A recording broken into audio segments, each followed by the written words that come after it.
Twitch has had the worst month in its history, drama-wise, and I'm going to attempt to explain it all over my next few videos. Today, we're going to be talking about how a Twitch streamer named ItsSliker, or just Sliker, managed to scam Twitch streamers and his own fans out of over $300,000. Then in the next couple videos, we'll be talking about the gambling ban on Twitch, and finally the entire Mizkif cover-up situation. So subscribe with notifications on to not miss any of those when they come out. So who is Sliker? Because I don't know about you guys, but I had never heard of him before he got exposed. Well, he's a Twitch streamer with over 430,000 followers, who, based on what VODs remain on his Twitch channel, mainly did just chatting or IRL streams, occasionally playing games like GTA 5. So how did this random dude become one of the most infamous Twitch streamers of all time? Well, it turns out that Twitch streamers, well, generous, are not all that bright, or rather, that they're more gullible than the average street-smart teenager. What Sliker did wasn't complicated. It wasn't really smart, it wasn't really sophisticated. It was the oldest trick in the book, and I mean that literally. A trust scam. You see, this degenerate would pretend to befriend someone, when in reality, he most likely did not really want their friendship, but instead saw them as a means to an end. Sliker is not a good person, you see. Once he had developed a relationship with someone, even just a tangential one in some cases, he would take advantage of them to take their money. He did a stream where he apologized for the scam, and by doing so, essentially admitted to all of this. I want to say first and foremost, the people that I done dirty, I'm really sorry. I will try and keep individually messaging you guys. I want to reach out to you guys, and I'm not asking for forgiveness. I just want to say, you know, I want to apologize. I want to know you guys like are too sweet, too kind to give it to a person like me and a person that lied. But you know, this guy was really genuinely worse than you can imagine. I'm talking sociopath levels. It's bad enough that he would take money and scam his friends, never to pay them back. But imagine you're friends with someone who's going through chemo, probably already has strained financials because of the burden of their illness. Would you ever, no matter how desperate you were, ask them for money and then scam that person? Because Sliker did. Sliker scammed someone who considered him a friend and was going through chemo at the time. Imagine being that heartless, that cruel. Here's a clip from CoffeeZilla's video, where he interviews the person who was scammed. Did this to you while you were going through chemo? Well, I was going through chemo, man. He knew that while asking you for money.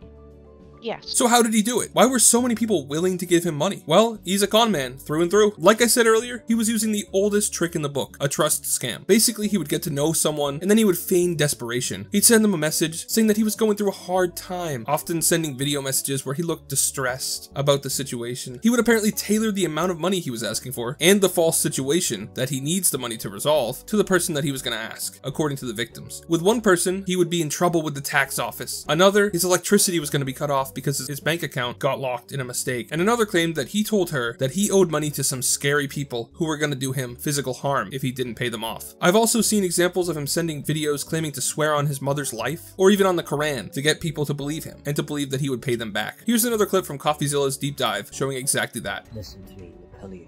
I swear, I'm a Muslim. I swear on the Quran, I ain't lying. I won't scam you. Memeulous, on my mom's life, on my mom's life, I'm not lying.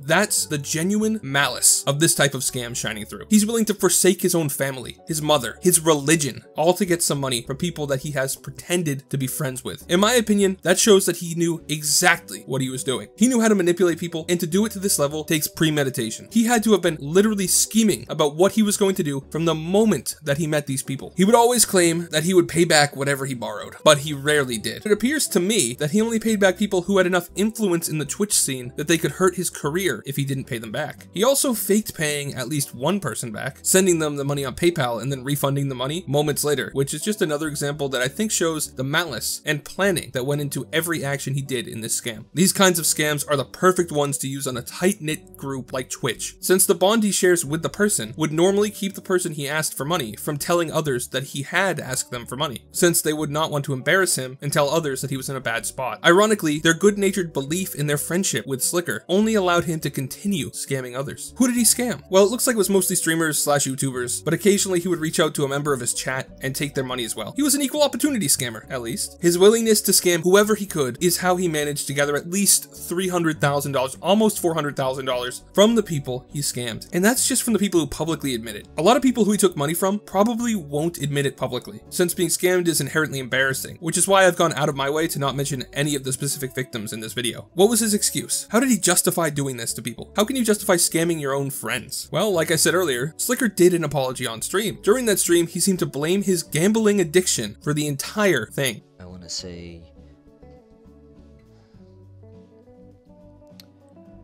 I'm gonna go to rehab. I'm gonna fix my addiction.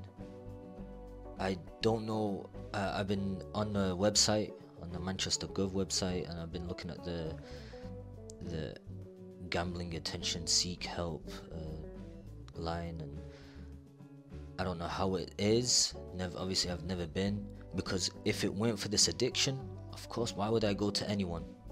I don't think I should have to say it, but a gambling addiction does not excuse what Sliker did here. A small but vocal minority of people think that Sliker should be given a second chance because of his gambling addiction and the idea that he promised to pay back the people that he scammed, something that he has not proven to be able to do in any capacity. Anyone who thinks that this guy deserves a second chance is, well, not the brightest. What this guy deserves is a prison cell, and I really hope that someone involved in this took the situation to the relevant authorities. A gambling addiction explains why Sliker didn't have much money. It even explains him asking people for money. What it doesn't explain is what seems to me to be a manipulative and premeditated effort to scam as many people who he considered friends as possible, with no remorse when he couldn't pay them back. At every step in this process, he had to think, he had to plan. None of this seems to be spur of the moment actions. For instance, when an addict robs a store to get money to buy whatever they're addicted to, they tend to act without caring about the consequences, like jail time. But Sliker, he knew the consequences, and he did this so many times that there's not a single doubt in my mind that he probably found it entertaining. He probably liked the thrill of scamming someone. Then the thrill of losing their money gambling was just an afterthought. It was all premeditated, he planned it out, he made specific videos for specific people. That's not a gambling addiction, that's a con man. It doesn't matter what I think though, this guy just needs to be held accountable. Not holding him accountable risks him doing this more, with new victims who don't know of his past. After all, no one sheds a tear when a coke addict is sent to jail for robbing a store to fuel his addiction, so why should this be any different? But for some reason, no one seems to want to hold him accountable. Twitch, who routinely ban people from the most ridiculous things, still has not banned ItsSliker's account as of the time of writing. No one has mentioned anything about him being arrested or even investigated, and it's honestly sickening. Feel free to explain to me why Gideon is still banned on Twitch while ItsSliker is not. There is some good to come out of this though. Two streamers, XQC and Ludwig, have taken it upon themselves to pay back people that Sliker took money from. So at least the victims will get their money back, but that does not absolve Sliker of what he did. Genuinely, people like this that take advantage of someone's trust only to use that trust against them are the worst of the worst, and we should not forget that. There was, admittedly, one action that was taken in response to this though, but not against Sliker. A number of top streamers renewed their calls for gambling to be banned on Twitch, believing Sliker's excuse that it was a gambling addiction that led him to do this, which is, in my opinion, an argument that takes away Sliker's agency and responsibility, even though I do agree that gambling is not really a great thing for Twitch anyway. Rather than call for banning gambling, they should have called for Twitch to ban Sliker, since he still has not been banned. But whatever, the streamers got their way, and Twitch is banning gambling, at least certain types of gambling, which we'll get to in my next video. Hopefully, that gives some solace to somebody.